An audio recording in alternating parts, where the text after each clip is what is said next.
ஏற்கனவே முதல் அணியாக தென்னாப்பிரிக்கா இந்த பாகிஸ்தானுக்கு எதிரான வெற்றியின் மூலமாக முதல் அணியாக இறுதிப் போட்டிக்கு நுழைந்து காத்திருக்கிறது.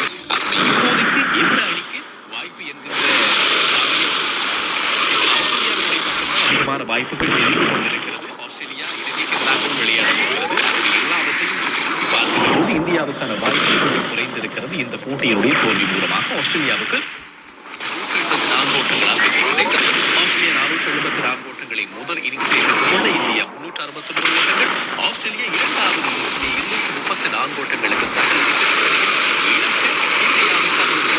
சவால் காத்திருந்தது. இலக்கு 340 அமைந்திருந்தது. ஆனால் இந்தியா 155 ஓட்டங்களுக்கு சகல விக்கெட்டுகளையும் இழந்து போறது. ஸ்கோர் வீரர்களை பற்றி பேசுவதற்கு முன்னதாக இந்தியாவினுடைய இந்த தோல்வியின் மூலமாக மீண்டும் அதிகமான நெருக்கடிகளிலே சிக்கி இருப்பவர்கள் ரோஹித் சர்மாவும் விராட் கோலியும் தோற்று போயிருக்கிறார். அவர் மிகப்பெரிய பின்னடைவை சந்தித்திருக்கக்கூடிய நிலையில் இந்த தோல்விக்கு பிறகு மனமுடைந்த நிறைய விஷயங்களை பேசினார். நான் ஒரு துடுப்பாட்ட வீரராக என்னால் முடிந்தவற்றை சிறப்பாக செய்ய வேண்டும் என்று சொல்லி அதிகமாக ஆசைப்படுகிறேன். அதற்கான முயற்சிகளையும் எடுக்கிறேன். ஆனால் இந்த தொடர் முழுவதும் நான் தோற்றுக்கொண்டே இருக்கிறேன். அது எனக்கு மிகப்பெரிய மன உளைச்சலை ஏற்படுத்திக் கொண்டே இருக்கிறது. எப்படியாவது கடைசி டெஸ்ட் ஆட்டத்திலாவது ஒரு ஆசை இருக்கிறது என்று சொல்லி அவர் பேசிக் கொண்டிருக்கிறார்.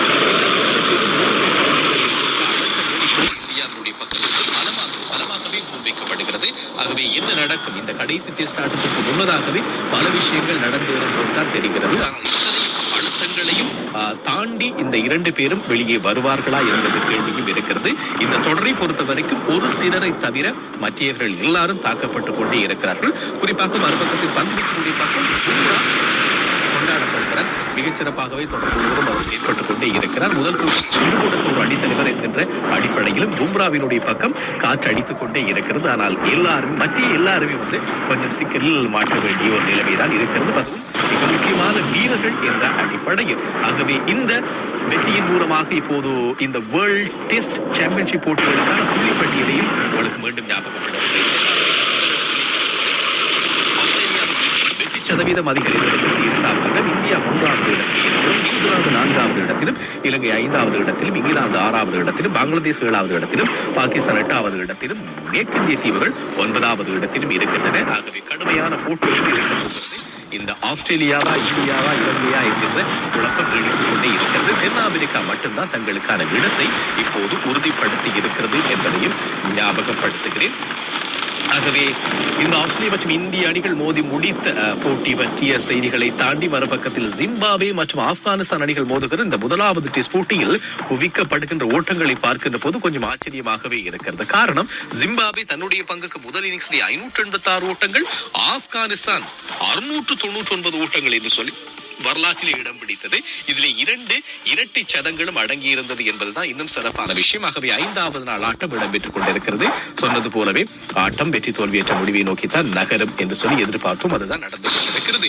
இதிலே ஆப்கானிஸ்தான் அணியினுடைய பக்கம் இந்த ரஹ்மத் ஷா மற்றும் ஹஸ்மதுல்லா ஷஹிடி அணித்தலைவர் இந்த 2 பேரும் இணைந்து அடித்த அந்த இரட்டை சதம், குறிப்பாக இந்த ரஹ்மத் ஷா அடித்த 234, ஹஸ்மதுல்லா ஷஹிடி அடித்த 246 ஓட்டம், அதை தாண்டி ஒரு சதம் இந்த அப்சார் ஜசாய் அடித்தது 169 பந்துகளுக்கு 113. ஆகவே ஓட்டங்கள் அங்கே சாராமாரியாக குவிக்கப்பட்டது. 699 ஓட்டங்கள் பெறப்பட்டிருக்கிறது. இது ஜிம்பாப்வே மற்றும் ஆப்கானிஸ்தான் அணிகள் மோதி வரக்கூடிய இந்த முதலாவது டெஸ்ட் போட்டியினுடைய பக்கம் ஞாபகப்படுத்த வேண்டிய விஷயம். பும்ராவை பற்றி பேசிக் கொண்டிருந்தோம் இல்லையா? ஆகவே 2024ஆம் ஆண்டு விடை கொள்ளப் போகிறது. இந்த ஆண்டிலே ஐசிசியின் மூலமாக பல விருதுகள், குறிப்பாக ஆண்டை அடிப்படையாக வைத்து பல விருதுகள் அறிவிக்கப்படுகின்றன. இதிலே இப்போதும் டெஸ்ட் போட்டிகளுக்கான மிகச்சிறந்த வீரருக்கான இந்த ஆண்டினுடைய வீரருக்கான அந்த பரிந்துரை பட்டியலிலும் பும்ரா வந்திருக்கிறார். அவரோடு இங்கிலாந்துடைய ஜோ ரூட், அதேபோல் ஹாரி ப்ரூக் இருக்கிறார். இலங்கையினுடைய ஒரு அற்புதமான வீரர். ஆனாலும் இப்போது இந்த தொடரில் அவர் கொஞ்சம் சொதப்பி கொண்டிருந்தாலும் கூட இந்த ஆண்டினுடைய மிகச்சிறந்த டெஸ்ட் வீரருக்கான அந்த பரிந்துரை பட்டியலுக்குள்ளும் வந்திருக்கிறார் என்பதையும் ஞாபகப்படுத்திக் கொண்டு நான் விடைபெறுகிறேன். மேலதிகமான செய்திகள் நாளை இரவு 8 மணிக்கு வெற்றி நடை போடும் விளையாட்டு செய்திகள் வழியாக வந்து சேரும். தொடர்ந்து கலையகத்தில் மனோஜ் மற்றும் அனாமிகா மீண்டும் சந்திக்கும் வரை விடைபெற்றுக் கொள்ளும் நான் கே பிரசாந்த்.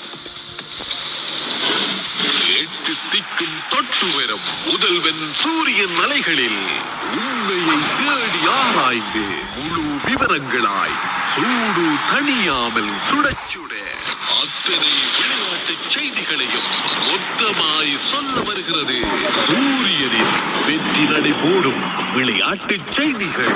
ஞாயிறு முதல் வெள்ளி வரை இரவு 8 மணி முதல் சூரியனின் வெற்றி நடை போடும் விளையாட்டு செய்திகள். தெரியல, என் வழி தனி வழி. சூரியன் தடுக்காத.